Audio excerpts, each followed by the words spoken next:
saya dengar ceritanya dari Syekh Abdul Razak hafizahullah taala tentang seorang wanita yang dia menikah dengan seorang lelaki dan wanita ini punya teman wanita yang lain tapi cacat, tidak bisa ngomong dan jalan merangkak. Maka kemudian wanita ini mengatakan kepada suaminya, bagaimana kalau kita merawat teman saya tersebut? Oh silakan, kita ngerawat orang, dapat pahala. Tinggal di rumah.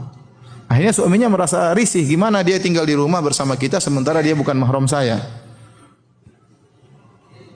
Kata istrinya, ya kalau begitu nikah saja. Nikah ya. Dengan wanita yang cacat, tidak bisa ngomong, tidak bisa ini, dalam kondisi merangkak. Akhirnya dinikahilah oleh sang suami. Ya. Istrinya senang suaminya menikahi wanita tersebut supaya bisa tinggal di rumah. Dan suaminya merasa dia sebagai suami yang adil, dia harus menjalankan tugasnya sebagai suami. Maka dia menggauli istri yang pertama dan juga menggauli istri kedua yang cacat tersebut.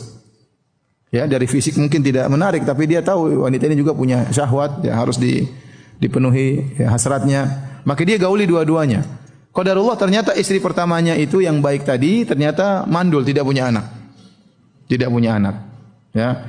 Kemudian akhirnya istri yang cacat ini justru punya anak. Anak pertama dan anaknya tidak cacat. Anak kedua tidak cacat, sampai anak keempat kalau enggak salah. Setelah dia melahirkan anak yang keempat, meninggal. Meninggal wanita cacat tersebut. Maka yang merawat anak-anaknya istri yang pertama yang tidak cacat. Subhanallah, Allah memberikan rizki anak-anak melalui wanita yang lain.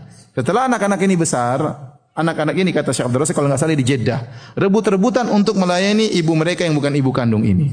Ya. Sampai kalau sudah jatah, pokoknya hari ini sama kakak yang pertama. Pokoknya sudah jatahnya sebelum waktu tank sudah nunggu di bawah. Ibu harus pindah ke rumah saya.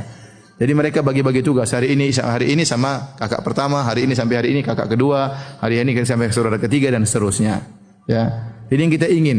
Jadi kita ingin rebut-rebutan untuk bisa merawat orang tua kita. Apalagi mereka sudah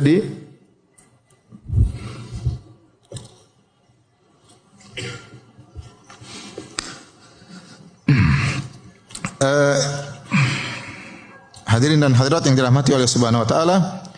Jadi seorang berusaha mengizinkan orang tuanya untuk tinggal bersamanya, kecuali kalau orang tuanya tidak mau dengan alasan tertentu, maka kita hormati perasaan orang tua ya. Karena orang tua juga punya pandangan sendiri, punya pendapat sendiri. Yang penting kalaupun mereka tidak tinggal bersama kita, kita harus tetap terus menyokong, membantu dengan semampunya.